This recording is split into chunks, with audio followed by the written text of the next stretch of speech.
इंडी गठबंधन की एक तस्वीर देखिए जरा।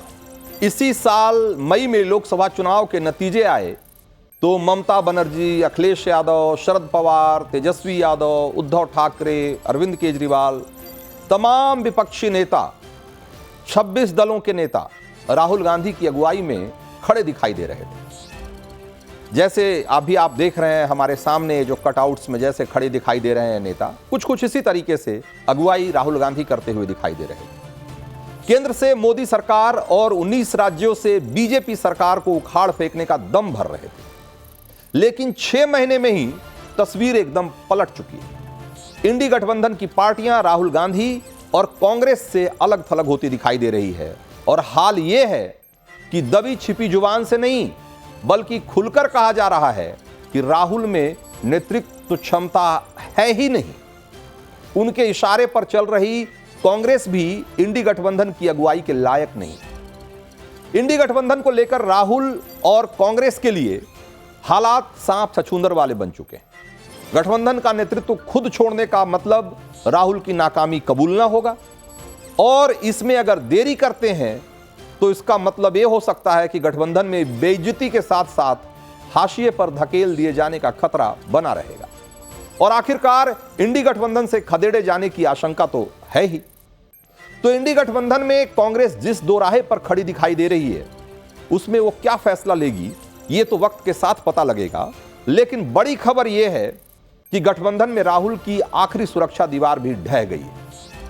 राहुल गांधी को सबसे बड़ा झटका आरजेडी सुप्रीमो लालू यादव ने दिया है, जो दावा ठोक रहे हैं कि 2025 में बिहार में आरजेडी सरकार बनाएगी, और लगे हाथों यह भी कह दे रहे हैं कि इंडी गठबंधन की कमान ममता बनर्जी को संभाल लेनी चाहिए। लालू ने कहा क्या और उसके तुरंत बाद टीएमसी से क्या प्रतिक्रिया आई, वो जरा दोनों एक बार आप सुनिए, फिर आगे की कहानी बताते। मुख्यमंत्री नीतीश कुमार यात्रा पे जा रहे लालू जी। अच्छा जा रहा है, तो अब तो नैन सेकने जा रहे हैं। 25 में बोल रहे हैं सरकार फिर से बना रहे हैं लालू जी। हाँ, बनाएंगे हम लोग।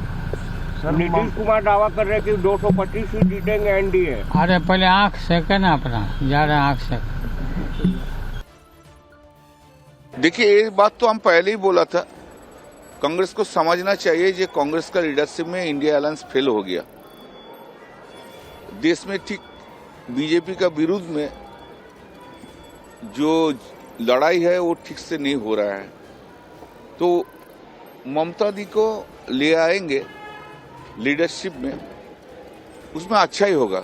ऐसा कोई बात नहीं है ये कोई प्राइम मिनिस्टर होगा, ऐसा कोई बात नहीं। लेकिन ये लड़ाई को एक लीडर चाहिए नेतृत्व देने के लिए।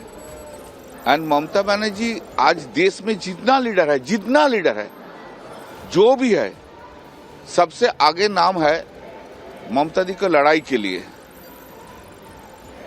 ये बात कोई डिनाई नहीं करना सकता है। उन्होंने जानता है कैसे राजनीतिक लड़ाई लड़। तो जरा याद करिए कि यही लालू प्रसाद यादव थे जो कुछ महीने पहले कह रहे थे कि मीट भात खाएंगे और राहुल जी को पीएम बनाएंगे, और आज क्या कह रहे हैं वो भी आपने सुन लिया। तो इंडी गठबंधन में नौबत यहां तक आ चुकी है और राहुल और कांग्रेस के लिए सेफ एग्जिट का रास्ता तक नहीं दिखाई दे रहा है। हरियाणा और महाराष्ट्र में तो चुनावी नतीजों के बाद कांग्रेस की क्षमता पर सवाल उठे थे।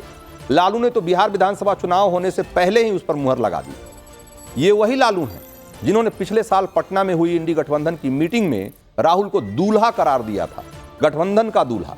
और फिर बिहार में राहुल की भारत जोड़ो यात्रा में तब डिप्टी सीएम रहे अपने बेटे तेजस्वी को राहुल के सारथी के तौर पर तैनात किया था। यही लालू राहुल की वकालत कर रहे थे, उन्हें भविष्य का पीएम बता रहे थे, लेकिन इस बार राहुल पर स्टैंड बदलने में उन्होंने 24 घंटे का भी वक्त नहीं लिया।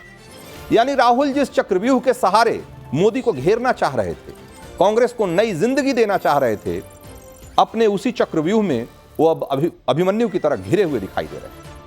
इंडी गठबंधन के तमाम महारथी उनके खिलाफ क्यों हो चुके हैं, उसकी अपनी अपनी वजह है, आगे उसका भी खुलासा करूंगा।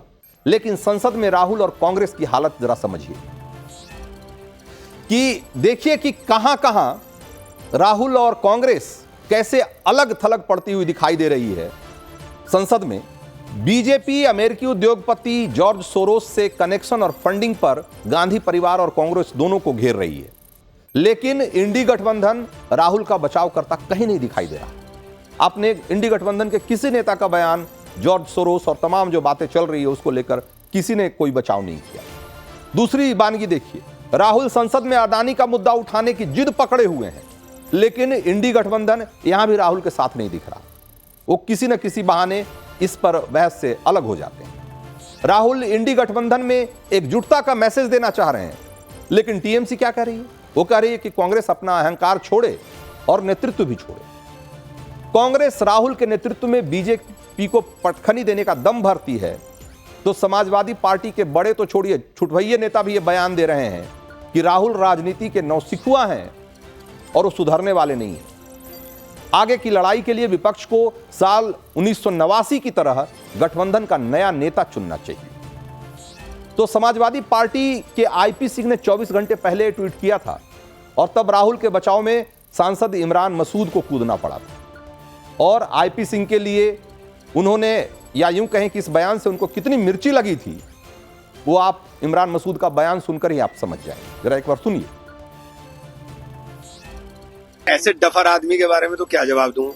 कौन है वो? आईपी सिंह मैं जानता नहीं। उससे उसकी औकात है वो राहुल गांधी के बारे में बोल लेगा, उसकी हैसियत है वो राहुल गांधी के बारे में बोल देगा। तो अब इमरान मसूद किस मुंह से राहुल का बचाव करेंगे, जब लालू ने भी 24 घंटे के भीतर ही एक तरीके से ममता का पाला ज्वाइन कर लिया और आईपी सिंह के सोशल पोस्ट पे मुहर लगा दी। राहुल और कांग्रेस के लिए ये हालात हरियाणा और महाराष्ट्र विधानसभा चुनाव के नतीजों ने बनाए, जिसमें कांग्रेस बीजेपी और उसकी सहयोगी पार्टियों को धूल चटाने का दावा करती रही और नतीजे आए तो खुद जमीन पर लौटती नजर आई। हरियाणा में बीजेपी तीसरी बार सत्ता में आई तो कांग्रेस ने ईवीएम का शोर मचाया। महाराष्ट्र के नतीजों ने तो उसके लिए भी जगह नहीं छोड़ी। एक तरीके से कांग्रेस वहां 2019 में 44 सीटें जीती थी, लेकिन 2024 में घटकर 16 रह गई, यानी 1/3। और वोट शेयर घटा हो तो अपनी जगह है ही।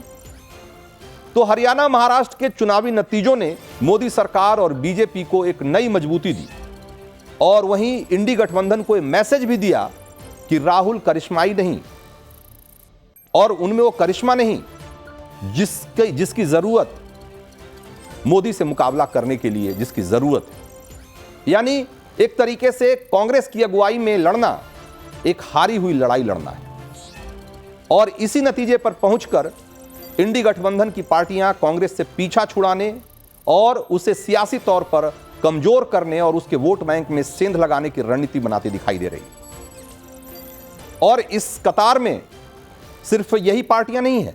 आपने अखिलेश यादव को भी सुना होगा कि उन्होंने हाल के दिनों में, आप देखेंगे तो किस तरीके से सिलसिला आपको समझ में आ जाएगा कि उपचुनाव से लेकर और अभी तक संसद में जिस तरह के बड़े मुद्दे उठाए गए कांग्रेस की तरफ से, किसी भी बड़े मुद्दे पर समाजवादी पार्टी उनके साथ नहीं दिखाई दे रही।